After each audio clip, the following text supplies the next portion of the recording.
الحمد لله ذي العزة والعلاء رب العالمين، والصلاة والسلام على سيد الأنبياء والمرسلين، والعاقبة للمتقين. أما بعد فأعوذ بالله من الشيطان الرجيم. بسم الله الرحمن الرحيم. إن الله وملائكته يصلون على النبي يا أيها الذين آمنوا صلوا عليه وسلموا تسليما. اللهم صل على سيدنا ومولانا محمد وعلى آل سيدنا ومولانا محمد وبارك وسلم وصل عليه. الصلاة والسلام عليك يا سيدي يا رسول الله. الصلاة والسلام عليك يا سيدي يا حبيب الله.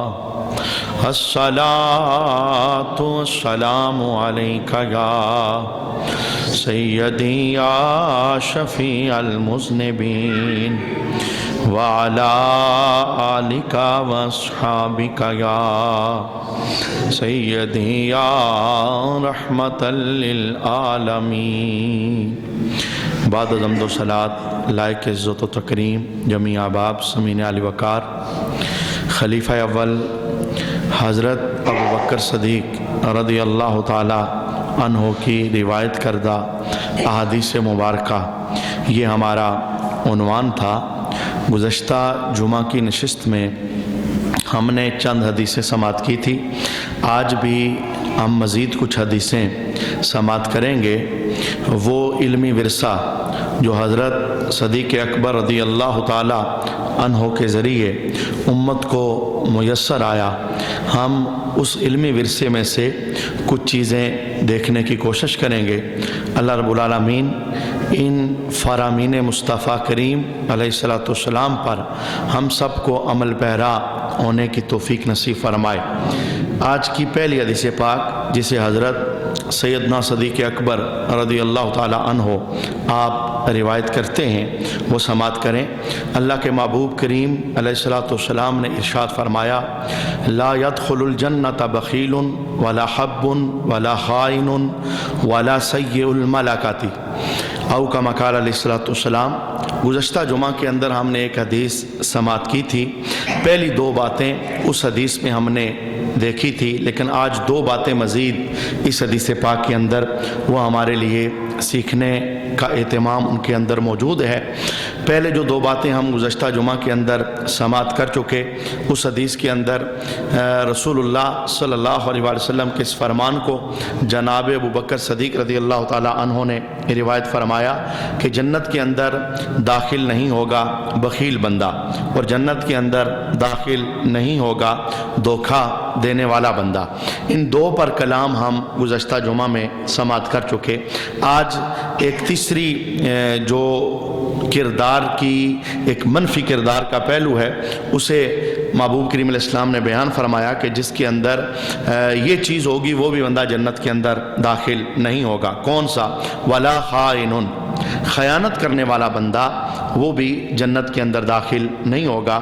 اللہ کے محبوب کریم علیہ السلام کے اس فرمان کو ابوبکر صدیق رضی اللہ تعالی عنہ آپ نے نقل فرمایا.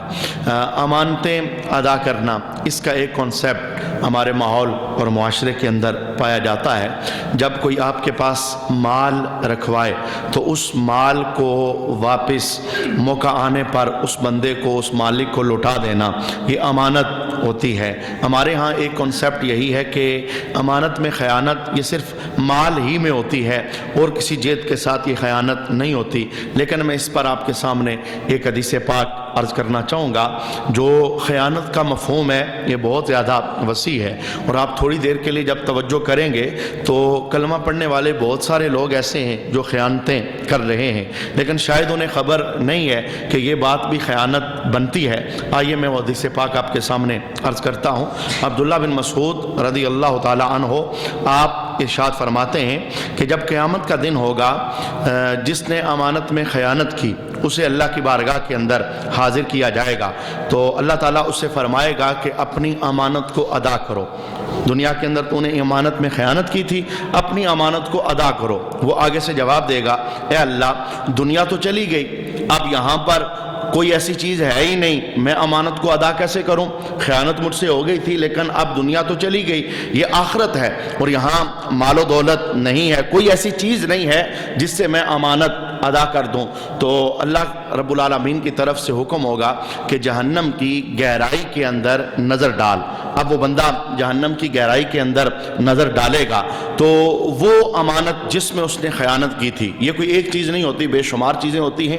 تھوڑی دیر کے بعد میں جملہ عرض کروں گا تو آپ کو سمجھ آئے گی کہ امانت کا مفہوم کتنا وسیع ہے۔ تو وہ چیز جس میں اس نے خیانت کی تھی اسے وہ جہنم کی گہرائی کے اندر نظر آئے گی۔ اللہ رب العالمین حکم فرمائے گا کہ جہنم کے اندر داخل ہو جا اور اتر جا اور اسے اٹھا کے لے آ اور ادا کر دے۔ اب وہ بندہ اس چیز کو لینے کے لیے جہنم کی گہرائی کے اندر داخل ہوگا۔ جب وہ اپنے کندھوں پر رکھے گا تو محبوب کریم علیہ السلام کی حدیث کے لفظ ہیں کہ وہ پہاڑوں جتنا اس کا بوجھ ہو جائے گا۔ وہ اٹھانے کی کوشش کرے گا لیکن گر جائے گا، پھر اٹھانے کی کوشش کرے گا لیکن گر جائے گا۔ یوں تسلسل کے ساتھ اسے پھر جہنم کے اندر عذاب دیا جائے گا۔ جب بھی اٹھائے گا پھر گرے گا، پھر اٹھائے گا پھر گرے گا۔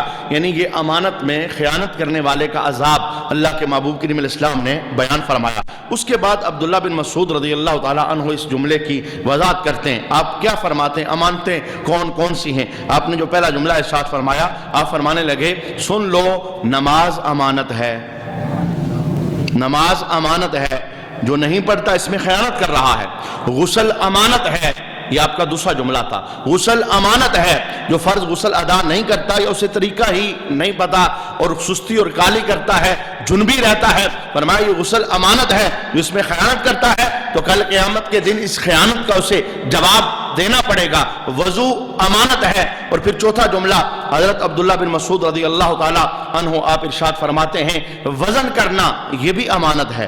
یہ تاجر لوگ جو ترازو پہ وزن کرتے ہیں، فرمایا یہ بھی امانت ہے، اگر اس کے اندر کوئی دھوکہ دہی کی، کوئی خرابی کی اور کسی مسلمان کو نقصان دینے کی کوشش کی، یہ بھی خیانت ہے، کل قیامت کے دن اس کا بھی حساب دینا پڑے گا۔ پھر عبداللہ بن مسعود رضی اللہ تعالی عنہ نے پانچواں جملہ ارشاد فرمایا ماپنا، یہ جو کپڑا دینے والے یہ کپڑے کو ناپ کے ہمارے حوالے کرتے ہیں، فرمایا یہ بھی ایک امانت ہے، اور اگر اس کے اندر ڈنڈی ماری گئی یا جس چیز کو بھی ماپا جاتا ہے اس کے اندر ڈنڈی ماری گئی، یہ بھی ایک خیانت ہے۔ تو آپ نے دیکھا عبداللہ بن مسعود رضی اللہ تعالی عنہ نے کچھ چیزوں کے نام لیے، نماز امانت ہے، غسل امانت ہے، وضو امانت ہے، تولنا امانت ہے، ماپنا امانت ہے۔ جس نے اس کے اندر خیانت کی گویا وہ خائن بندہ ہے، کل قیامت کے دن اس بندے کو جہنم کی گہرائی میں داخل کر کے عذاب کے اندر مبتلا کیا جائے گا۔ اسی لیے اللہ کے محبوب کریم علیہ السلام ارشاد فرماتے ہیں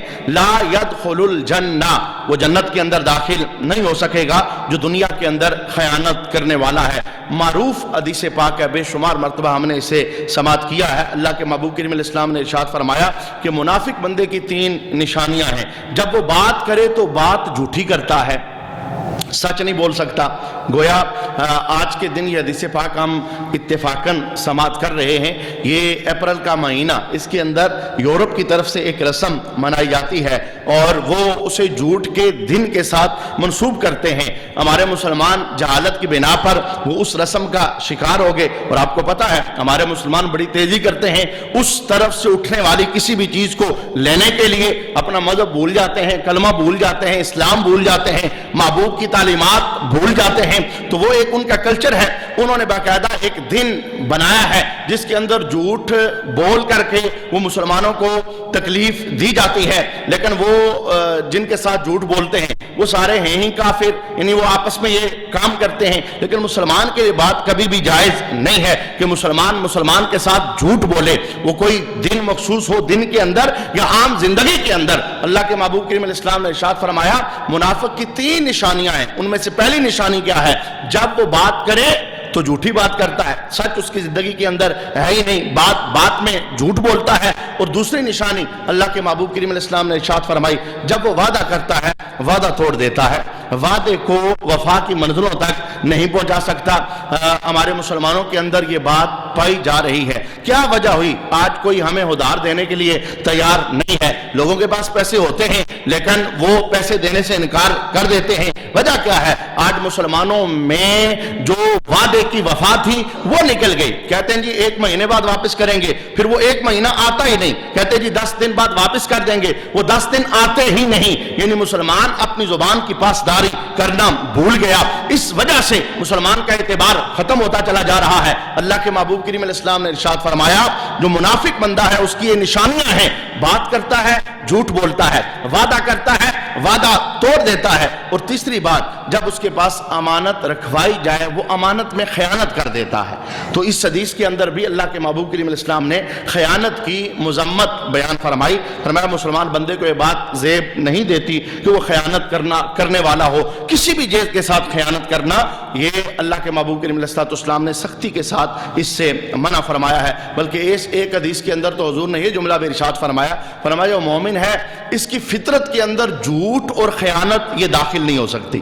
یعنی جو ایمان والا بندہ ہے یہ اتنی بری چیزیں ہیں جھوٹ بولنا اور خیانت کرنا، فرمایا ایمان والے بندے کی فطرت کے اندر ہر چیز داخل ہو سکتی ہے لیکن خیانت اور جھوٹ بولنا یہ ایمان والے بندے کی فطرت کے اندر داخل نہیں ہو سکتے۔ تو اس حدیث پاک کے اندر جو ہم نے پہلا جملہ سماعت کیا، اللہ کے محبوب کریم علیہ السلام نے ارشاد فرمایا کہ خیانت کرنے والا بندہ وہ جنت کے اندر داخل نہیں ہوگا۔ بہت ادب اور احترام کے ساتھ میں جملہ عرض کرنا چاہوں گا، اپنی زندگیوں کو پڑھنے کی کوشش کیجئے۔ لوگ کہتے ہیں جی ہر جمعے کے اندر ہی، ہر ختم پر، ہر محفل کے اندر آپ نماز ہی کا کہتے رہتے ہیں، ایک بار بات ہوگی تو بات ختم ہو گئی۔ میں کہتا ہوں اگر یہ بات ایک بار کہنے والی ہوتی تو اللہ سینکڑوں مرتبہ اسے قرآن میں بطور حکم نازل نہ فرماتا۔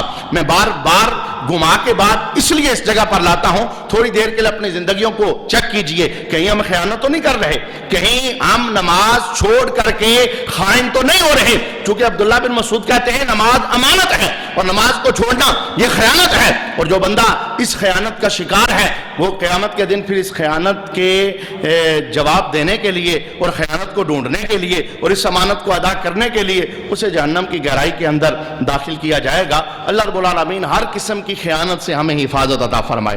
دوسرے نمبر پر اللہ کے محبوب کریم علیہ السلام نے ارشاد فرمایا وَلَا سَيِّئُ الْمَلَكَاتِ، اپنے متاعت پر جو کمزور بندہ تمہارے ساتھ جوڑا گیا ہے فرمایا اس کے ساتھ برائی نہ کرو۔ جو برائی کمزوروں پر کرنے والا ہوتا ہے، ان پر ظلم کرنے والا ہوتا ہے، وہ بندہ بھی جنت کے اندر داخل نہیں ہوگا۔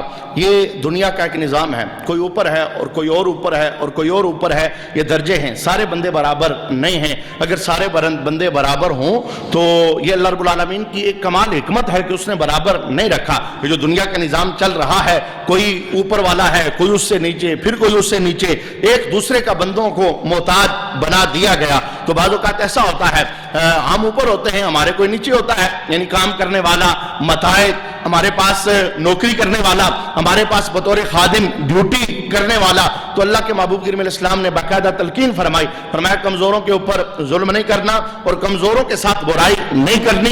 یہ کمزوروں کی برائی یہ تمہیں دوزخ کے اندر داخل کر سکتی ہے اور جنت میں داخلے پر پابندی لگا سکتی ہے۔ میں کہتا ہوں جب اللہ کے محبوب کریم علیہ السلام کی زندگی کے آخری لمحے تھے اور جب محبوب کریم علیہ السلام دنیا سے جا رہے تھے، اگر آپ پوچھیں تو اس وقت حضور کے لبوں پر کون سے جملے تھے جو جاری تھے؟ اللہ کے محبوب کریم علیہ السلام بار بار 2 جملوں کی تلقین کر رہے تھے۔ ایک کیا تھی؟ الصلاۃ الصلاۃ، میرے غلاموں نماز ادا کرنا، میرے غلاموں نماز ادا کرنا۔ اور دوسری تلقین کیا تھی؟ فرمایا غلاموں اور کمزوروں کے ساتھ اچھا سلوک کرنا، غلاموں اور کمزوروں کے ساتھ اچھا سلوک کرنا۔ یہی عبداللہ بن مسعود ہیں، کہتے ہیں کہ میرا غلام تھا، میں کوڑے کے ساتھ اسے مار رہا تھا، ایسے میں اللہ کے محبوب کریم علیہ السلام وہاں تشریف فرما ہو گئے تو محبوب کریم علیہ السلام نے مجھے یہ جملہ ارشاد فرمایا جتنی تجھے طاقت اس غلام پر ہے تو تو اسے مار رہا ہے، جتنی تجھے طاقت اس غلام پر ہے اس سے بڑھ کر تجھ پر تیرے اللہ کو طاقت ہے۔ اگر تو اسے مار سکتا ہے تو اللہ تجھے سزا بھی دے سکتا ہے۔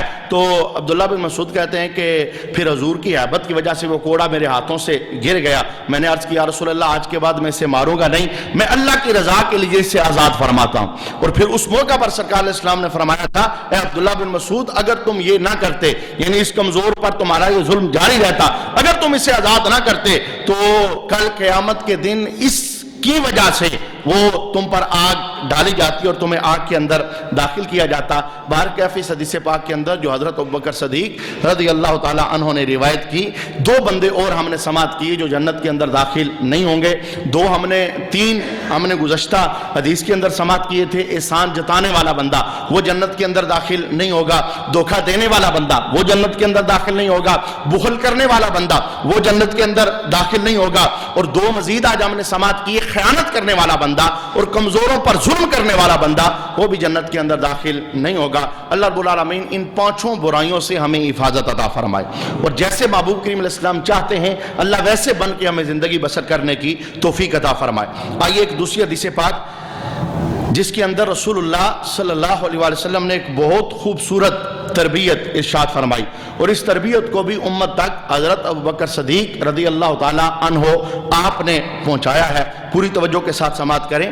رسول اللہ صلی اللہ علیہ وسلم نے ارشاد فرمایا علیکم بلا الہ الا اللہ والاستغفار، علیکم بلا الہ الا اللہ والاستغفار، فرمایا لا الہ الا اللہ اور استغفار یہ دونوں چیزیں اپنے اوپر لازم کر لو۔ کیوں؟ فَأَكْسِرُ مِنْهُمَا، فرمایا اس کی بہت زیادہ کثرت کیا کرو، زیادہ سے زیادہ پڑھا کرو لا الہ الا اللہ، اور زیادہ سے زیادہ پڑھا کرو استغفار۔ وجہ اس کی کیا ہے؟ محبوب کریم علیہ السلام ارشاد فرماتے ہیں فَإِنَّ إِبْلِيسَ قَالَ، بے شک شیطان نے کہا ہے أَهْلَكْتُ النَّاسَ بِالذُّنُوبِ، میں لوگوں کو گناہوں کے ذریعے ہلاک کرتا ہوں۔ محبوب کریم علیہ السلام نے شیطان کی اس صدا کو سنا ہے اور سن کے ارشاد فرمایا ہے، فرمایا بے شک شیطان کہتا ہے میں لوگوں کو گناہوں کے ذریعے ہلاک کرتا ہوں۔ دیکھیے نا دور حاضر کے اندر انسان کی کوشش ہوتی ہے اس کی جان بچی رہے۔ جس بندے کو پتہ چل جائے کہ ایک موذی مرض اس کے جسم میں داخل ہو چکا ہے جو اس کی موت کا سبب بن جائے گا، جان چلی جائے گی، اب اس موذی مرض سے بچنے کے لیے بندہ ہر حربہ استعمال کرتا ہے اور ہر دوا استعمال کرتا ہے، ہر احتیاط بجا لاتا ہے۔ میں کہتا ہوں جو جسمانی مرض ہیں زیادہ سے زیادہ بندے کی جان کو خطرہ ہوتا ہے، جان چلی جاتی ہے، لیکن جو روح کا مرض ہوتا ہے یہ بندے کو بعض اوقات ایمان سے بھی معروم کر دیتا ہے۔ یہ ہلاکت جو ہوتی ہے روح کی اور گناہوں کے نتیجے کے اندر بندے کو حاصل ہوتی ہے، شیطان خود کہتا ہے أَهْلَكْتُ النَّاسَ بِالذُّنُوبِ، میں گناہوں کے ذریعے لوگوں کو ہلاک کرتا ہوں، یعنی نماز نہ پڑھنا گناہ ہے، شیطان کہتا ہے میں تمہیں ہلاک کرتا ہوں، بے نمازی بنا کے میں تمہیں ہلاک کرتا ہوں، جھوٹا بنا کے میں تمہیں ہلاک کرتا ہوں، خیانت والا بنا کے میں تمہیں ہلاک کرتا ہوں، ماں باپ کا نافرمان بنا کے میں تمہیں ہلاک کرتا ہوں، چوری کروا کے میں تمہیں ہلاک کرتا ہوں، شراب پلوا کے میں تمہیں ہلاک کرتا ہوں، ڈاکہ ڈلوا کے میں تمہیں ہلاک کرتا ہوں، سود کے کاروبار پر لگا کر میں تمہیں ہلاک کرتا ہوں، ہر گناہ میں مبتلا کر کے۔ اب دوسرا جملہ شیطان کا سننا جو اللہ کے محبوب کریم علیہ السلام نے ہمیں بتایا، شیطان کہتا ہے فَآلَكُونِ بِلَا إِلَهَ إِلَّا اللَّهِ وَالْإِسْتِغْفَارِ، میں تو انہیں گناہوں کے ذریعے ہلاک کرتا ہوں اور لوگ مجھے لا الہ الا اللہ اور استغفار کے ذریعے ہلاک کرتے ہیں۔ بھئی شیطان تو اپنا کام دکھا رہا ہے اور بے شمار دکھا رہا ہے۔ اپنی زندگیوں کو پڑھ کے دیکھ لیجئے، اپنے معاشرے کو دیکھ لیجئے کس طرح گناہوں کا سیلاب آیا ہوا ہے، اور اتنا یعنی یہ گنونا فعل ہے، گناہ کرنے کے بعد گناہ کا احساس ہی ختم ہوتا چلا جا رہا ہے۔ اب جب احساس ہوگا پھر بندہ تائب ہوگا، احساس ہوگا پھر بندہ سوچے گا میں تو گناہگار ہوں، میں تو ہلاک ہو رہا ہوں اور میری روح مسلسل بیمار ہو رہی ہے۔ یہ کتنا موذی مرض ہے جو شیطان بندے کے وجود کے اندر تسلسل سے گناہوں کے ذریعے وہ داخل کر رہا ہے۔ وہ کہتا ہے کہ میں گناہوں کے ذریعے انہیں ہلاک کرتا ہوں اور بندے لا الہ الا اللہ اور استغفار کے ذریعے مجھے ہلاک کرتے ہیں۔ یہ جو دو وظیفے ہیں اپنی زندگیوں کے اندر، ان وظیفوں کو داخل کیجئے۔ اللہ کے محبوب کریم علیہ السلام کے اس فرمان کو حضرت انس بن مالک رضی اللہ تعالی عنہ آپ روایت کرتے ہیں، رسول رحمت صلی اللہ علیہ وسلم ایک جگہ سفر پر تشریف لے کے جا رہے تھے۔ انس بن مالک کہتے ہیں ہم سارے صحابہ حضور کے ساتھ تھے، تو سرکار علیہ السلام نے بلند آواز سے کہا استغفر اللہ، تو سارے صحابہ کہتے ہیں ہم نے بھی کہا استغفر اللہ، تو اللہ کے محبوب کریم علیہ السلام نے ارشاد فرمایا میرے صحابہ 70 مرتبہ کہو استغفر اللہ۔ صحابہ کہتے ہیں کہ پھر ہم سب نے 70 مرتبہ کہا استغفر اللہ، تو اللہ کے محبوب کریم علیہ السلام نے جو جملہ ارشاد فرمایا، حضور ارشاد فرمانے لگے کوئی مرد اور عورت ایسی نہیں، کوئی مسلمان مرد اور عورت ایسی نہیں جس نے ایک دن کے اندر 70 مرتبہ استغفار پڑھا ہو اور اللہ نے اس کے 700 گناہوں کو معاف نہ کیا ہو۔ یعنی جب بندہ ایک مرتبہ، اب دیکھیے شیطان نے کیا کہا تھا، میں گناہوں کے ذریعے انہیں ہلاک کرتا ہوں، تو محبوب کریم علیہ السلام نے ہم پر لازم کیا، فرمایا جس کی وجہ سے شیطان ہلاک ہوتا ہے تم وہ ہتھیار استعمال کیا کرو۔ وہ ہتھیار کون سا ہے؟ وہ ہتھیار ہے استغفار کرنے کا ہتھیار۔ میں کہتا ہوں یہ وظیفے کرنا، یہ اس ٹو کے اندر رہنا، میری بخشش ہو جائے، میرے گناہ صاف ہو جائیں، میرا نامہ اعمال نیکیوں سے بھر جائے، یہ تبھی بندے کو حاصل ہوتا ہے جب موت کی تیاری کی فکر بندے کے ذہن میں آتی ہے، اور جب بندہ قبر کو بھول جائے، جب بندہ اللہ رسول کو بھول جائے، جب آخرت کا خوف اور فکر وہ بندے کے ذہن سے نکل جائے، پھر بندہ وظیفے نہیں کر سکتا۔ وظیفے تو پھر مستحب درجے کا عمل ہوتے ہیں، بندہ فرض سے بھاگ جاتا ہے، بندے کو مسجد کا راستہ بھی وہ میسر نہیں آتا۔ خیر اللہ کے محبوب کریم علیہ السلام نے جو بات ارشاد فرمائی، فرمایا جو بندہ ہر روز 70 مرتبہ استغفار کرتا ہے، ہوتا کیا ہے، اللہ اس کے 700 گناہوں کو معاف فرما دیتا ہے۔ اور پھر اگلا جملہ کیا تھا، فرمایا وہ بندہ یعنی وہ مرد اور عورت وہ بہت نامراد اور محروم ہیں جو دن بھر میں 700 گناہ تو کرتے ہیں پر 70 مرتبہ استغفار نہیں کرتے، وہ بڑے نامراد ہیں، بڑے محروم ہیں۔ گویا گناہ ہو جانے کے بعد جو استغفار کا وظیفہ ہے یہ اتنا اونچا وظیفہ ہے۔ میں کہتا ہوں دیکھیے یہ محبوب کی چاہت بھی ہے کہ میرے امتی استغفار کریں، یہ اللہ کی چاہت بھی ہے کہ میرے بندے استغفار کریں۔ محبوب کریم علیہ السلام کے اس فرمان کو جناب ابو سعید خدری رضی اللہ تعالی عنہ روایت کرتے ہیں کہ جب شیطان اللہ کی بارگاہ سے مردود ہوا، رب کائنات نے اسے جنت سے نکالا، فخرج کا ٹوک اس کے گلے میں ڈال کے، لعنت کا ٹوک اس کے گلے میں ڈال کے اسے جنت سے نکالا گیا، تو اس نے جاتے جاتے ایک ٹہکا لگایا تھا اور اس نے ایک چیلنج کیا تھا۔ اس نے کہا تھا اللہ مجھے تیری عزت اور تیرے جلال کی قسم جب تک روحیں بندوں کے جسم میں رہیں گی میں نے گمراہ کرتا رہوں گا، میں نے سیدھے راستے سے بہکاتا رہوں گا۔ میں کہتا ہوں دیکھیں وہ کیسا اپنا کام دکھا رہا ہے، گناہ سجا کے وہ ہمارے سامنے کر دیتا ہے، نیکی کے سامنے رکاوٹ بن جاتا ہے، دیوار بن جاتا ہے۔ بہت سارے لوگ نیکی کے راستے پہ چلتے چلتے وہ اس راستے سے سلپ ہو جاتے ہیں اور پھر زمانہ بیت جاتا ہے، واپس آنے کا نام نہیں لیتے۔ اللہ کے محبوب کریم علیہ السلام ارشاد فرماتے ہیں شیطان رب کے دربار سے نکلا تو اس نے ایک ٹہکا لگایا، ایک چیلنج کیا، اے میرے اللہ تیری عزت اور جلال کی قسم جب تک روحیں بندوں کے جسموں میں رہیں گی میں نے گمراہ کرتا رہوں گا، میں نے سیدھے راستے روکتا رہوں گا۔ اب جب یہ نکلنے لگا تو رب کائنات نے کہا شیطان ایک میرا چیلنج بھی سن لے اور ایک میرا اعلان بھی سن لے۔ شیطان نے کہا مولا تیرا کیا اعلان ہے؟ رب کائنات نے کہا مجھے اپنی عزت کی قسم اور مجھے اپنے جلال کی قسم تو جب تک بندوں کو روح جسم میں ہے گمراہ کرتا رہے گا اور جب تک میرے بندے میری بارگاہ میں آ کے استغفار کرتے رہیں گے میں رب انہیں معاف فرماتا رہوں گا۔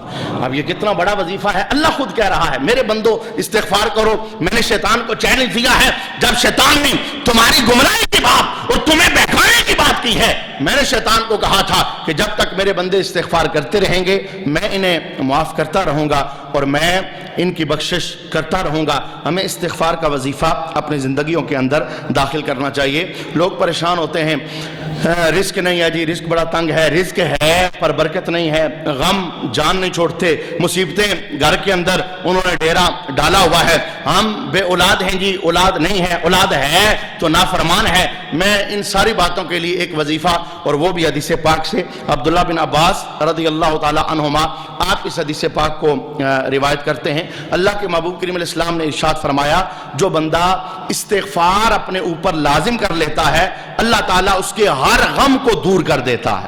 یہ استغفار والا وظیفہ کم از کم 70 مرتبہ یا 100 مرتبہ ہر نماز کے بعد بندہ اگر 20 مرتبہ بھی پڑھ لے تو 100 مرتبہ اس وظیفے کو پا سکتا ہے۔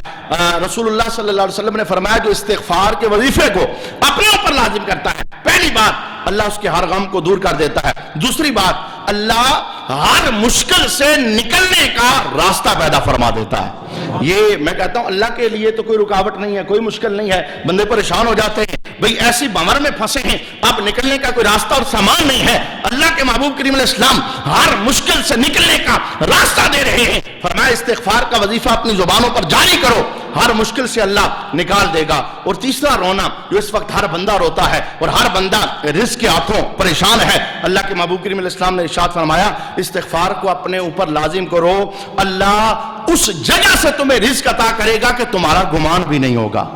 یہ اللہ کا وعدہ ہے، یہ اس رب کا وعدہ ہے جس نے کہا کہ میں پتھر کے اندر کیڑے کو بھی روٹی دیتا ہوں اور رزق دیتا ہوں۔ اس رازق پر یقین اور ایمان رکھتے ہوئے توکل کرتے ہوئے استغفار کے وظیفے کو اپنی زندگیوں کے اندر داخل کرنا چاہیے۔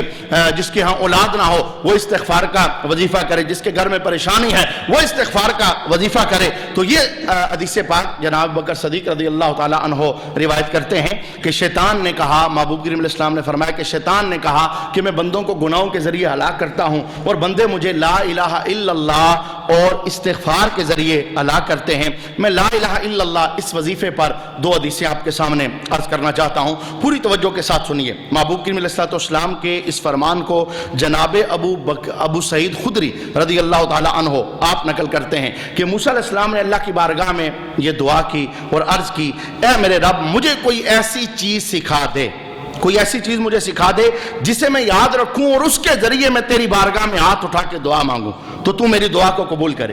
رب کائنات نے کہا کہ پیارے موسیٰ پڑھو لا الہ الا اللہ۔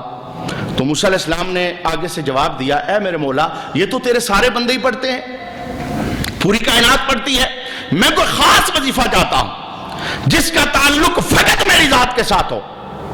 رب کائنات نے دوسری مرتبہ پھر کہا موسیٰ پڑھو لا الہ الا اللہ۔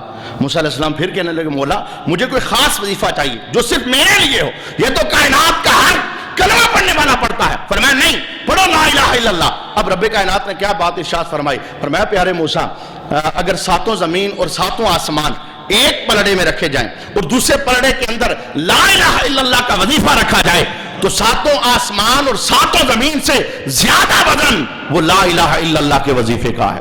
یعنی اس پڑھنے والے کو میں جو عطا کرتا ہوں، اور بخاری شریف کی حدیث پاک ہے، حضرت ابو ہریرہ رضی اللہ تعالیٰ عنہ کہتے ہیں میں نے محبوب کریم علیہ السلام کی بارگاہ میں سوال کیا، میں نے کہا یا رسول اللہ صلی اللہ علیہ وسلم قیامت میں کون بندہ ہے جو آپ کی شفاعت کی سعادت حاصل کرے گا؟ محبوب کریم علیہ السلام نے اس موقع پر جو جملہ ارشاد فرمایا جو خلوص کے ساتھ لا الہ الا اللہ پڑھنے والا ہے قیامت کے دن میں محمد اس کی شفاعت فرماؤں گا۔